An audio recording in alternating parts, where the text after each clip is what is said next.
To, že mi tam nesvietia svetielka, budeme ignorovať. Ahojte u môjho dnešného nového videa po trocha dlhšej dobe. Trocha som zmenila priestor natáčania a zasvietila tu svetielka, taktiež vám potom ešte jedno iné svetlo, tak dúfam, že to bude na videu dobre vidieť. Dnešné video bude vlastne druhá časť toho, ako čítam strašidelné príbehy, no tentokrát sú to príbehy, ktoré písali ľudia a povedali, že sa im to naozaj stalo. Takže by to mali byť všetko skutočné príbehy. Dúfam, že sa vám dnešné video bude páčiť a nezabudnite mi dať like a odber. Prvý príbeh.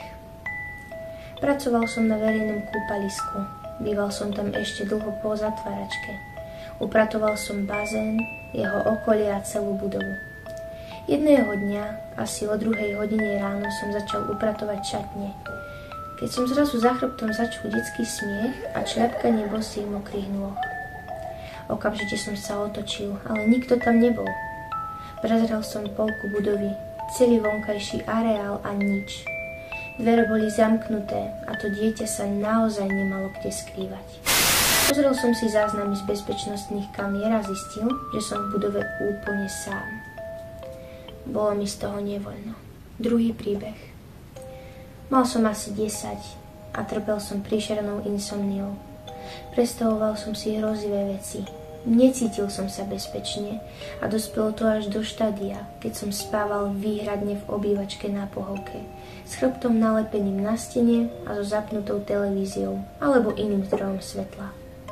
Najprv som o tom nechcel nikomu povedať, no keďže som kvôli únave nevládal chodiť do školy, musel som ísť s pravdou von. Nechal som detaily o tom, že si predstavujem zvláštne veci a povedal som mame, že neviem spávať. Poslala ma k neurologovi. Ten mi určil diagnózu a poslal ma na vyšetrenie spánku. V nemocnici som spal ako bábätko, dokonca v skutočnej posteli. Preradili ma teda do detskej nemocnice na pozorovanie. Tam som sa poprvý raz zveril lekárom, že vidím zvláštne veci. Keď to povedali mojej mame, takmer ozelenila. Otiahla ma bokom, povedala, že je na tom úplne rovnako a keď mi opisovala, čo vidí a čo cíti, zistili sme, že máme rovnakú skúsenosť.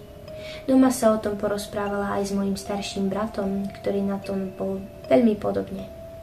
Odtedy si nemôžem pomôcť, ale verím na paranormálne javy. O to viac, že keď sme sa počase z toho domu odsťahovali, všetky naše problémy, vrátane insomnie, prestali. Tretí príbeh. Celé roky som býval s mojou babkou.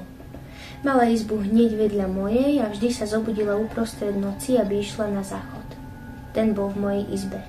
Keďže pri vstupe do izby bol malý schodík, nechávala som jej svietiť malú nočnú lampičku, aby nezakopla a niečo sa jej nestalo. Takto to bolo 12 rokov. Ani nie mesiac po tom, čo zomrela, som raz ležala na posteli so svojou mačkou a psom, keď sa zrazu obe zvieratka začali o svetielko zaujímať. Mačka prišla k nemu, začala doň udierať packami. Pes sa posadil za ňu a v tichosti zazeral. A potom sa stalo čosi zvláštne. Nedokážem to presne opísať, no ako by sa svetlo okolo lampičky začalo ohýbať. V tej chvíli som mala pocit, že cítim babkinu prítomnosť. Už je to 5 rokov, nič podobné sa nikdy neopakovalo, no do dnešného dňa pre ňu nechávam to nočné svetielko svietiť. Štvrtý príbeh. Keď som bola na strednej, pracovala som pre jednu spoločnosť, ktorá organizovala detské oslavy. Naše priestory boli vlastne jedna veľká telocvičňa s množstvom preliezok a podobných vecí. Jedného dňa za mnou prišla kolegyňa, veľmi pobožná, očividne celá mimo. Spýtala som sa jej, čo sa deje, a ona povedala, že mala na oslave chlapčeka, ktorý celý čas pozeral na strop a hovoril: "Aha, tam je chlapček." Nikto tam samozrejme nebol. Odbila som ju smiechom, deti si toho navymýšľajú. A keby som robila drámu z každej divnej veci, ktorú povedia, mala by som hlavu ako melón. Lenže na druhý deň po oslave prišli za mnou ďalšie 2 kolegyne a mali rovnakú skúsenosť. Dievčatko na oslave sa hojdalo na hojdačke, keď som ukazovalo prstom na strop a zahlásilo, že tam je chlapček. Stále sa mi tomu nechcelo veriť, no potom prišla na rad moja oslava a stalo sa mi to isté. Dieťa na hojdačke skonštatovalo, že na strope je chlapček. Zozbierala som kolegyne a išli sme to oznámiť manažérovi. Bol značne skeptický, no nikto sa mu nedivil. Potom sme sa spoločne išli pozrieť na kameru. Máme tam systém, vďaka ktorému môžu rodičia z lobby pozorovať, ako sa deti v hale hrajú.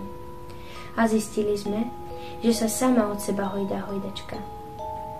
Za iných okolností by sme tomu nepripisovali nejakú vážnosť, ale potom všetkom, čo sa v dohľadnej dobe stalo, nás to všetkých vydesilo.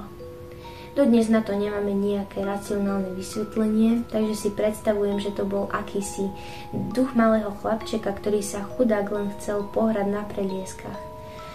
Ale že by mi z toho bolo dvakrát príjemne, to sa povedať nedá. 5. príbeh. Išiel som na návštevu ku kamarátovi a na konci chodby zbadal svoj odraz. Ponáhľal som sa, takže som sa nad tým nejako nepozastavil. A nepozastavil by som sa nad tým doteraz, keď mi kamarát potom nepovedal, že žiadna chodba na žiadnom poschodí nemá na konci zrkadlo. Dokonca ani len okno. Neviem, čo to malo znamenať. 7. a posledný príbeh. V roku 2011 som študovala v zahraničí, konkrétne v Maroku.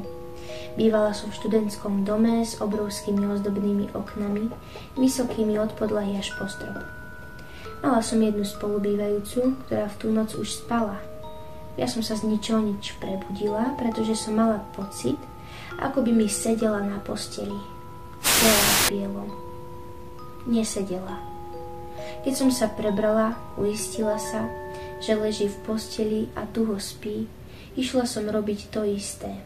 A vtedy som zbadala akúsi nekonzistentnú bielu masu, ktorá vzdialene pripomínala človeka, ako sa vznáša pred tým obrovským oknom. Utekala som do kúpeľne. Pri rozsvietenom svetle som sedela vo vani celú noc. Na druhý deň som sa podelila so spolubývajúcou, no okrem toho, že nevidela absolútne nič podozrivé, si ešte aj po zvyšok nášho spolubývania myslela, že mi riadne šíbe. Tak a my už sme na konci tohto videa. Dúfam, že sa vám moje video páčilo, že si budete naďalej pozerať moje videá a ako som už spomínala, prosím nezabudnite na odber a na like. Môžete mi kľudne do komentárov alebo na Instagram, ktorý vám sem niekde dám, napísať nejaké svoje ďalšie nápady na videá, ktoré by vás možno zaujímali a odpisujem na každú jednu správu. Ďakujem ešte raz, že ste si toto video pozreli a my sa vidíme pri ďalšom.